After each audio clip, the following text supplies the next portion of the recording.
It was New Year's Day, just a typical day. We had just finished our traditional New Year's dinner, our collard greens and black-eyed peas and everything else. And you know, we had just gone into the living room. My wife and I were actually sitting watching some TV, and our kids had gone to play. They'd gotten new PSPs for Christmas. Sitting in my living room and petting my cat, and she jumped off of our lap, and I started smelling smoke, went downstairs, and the whole downstairs was engulfed with flames. My dad rushed in and grabbed both of our arms and pushed us out.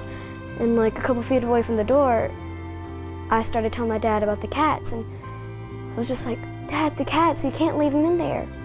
So we ran outside, and my dad opened the door, but by that time, all the smoke was coming through the door. It wasn't really smoke, it was just black soot. Made sure everybody was okay and safe, and made sure the neighbors knew when we're out, and then you just kind of get that sinking, helpless feeling, because now you know there's nothing you can do but sit and wait for the professionals to get there and try to put it out.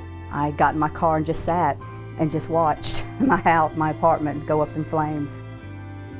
And then this really comforting and nice lady came up and started saying it was all right, and she gave us covers, and she gave us these cute little stuffed animals, and my brother started feeling better, and I felt a lot better because I felt like someone was sort of there, and she was just there, and it made me feel so good.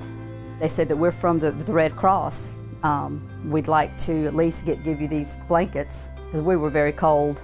Was always telling us it's going to be okay, everything's all right. You know, we're here to help you if you need it.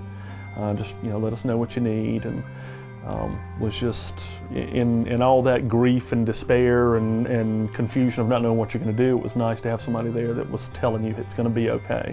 Then my concern was, where am I going to stay? I mean, what are we going to do? Where are we going to stay? They gave us a hotel room. They paid for the hotel room. They did pretty much everything. And I was really happy they were there. They just went through, do you need jackets? Do you need some clothes? Do you need this?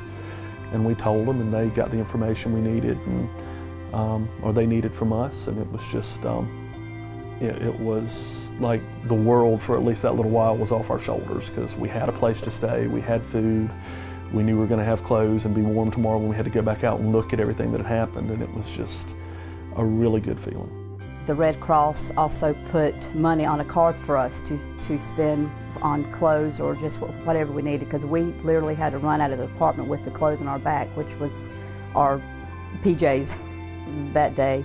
They asked us if the kids were on medication. It's a little embarrassing to say, but you don't think about it, you just take it for granted that you have it.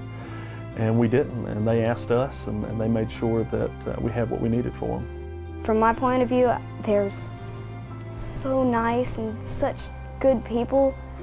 They helped us out with pretty much everything, toothbrushes, beds, covers, everything. I just know that they were there for me. I can tell you one thing, I'm never going to forget them.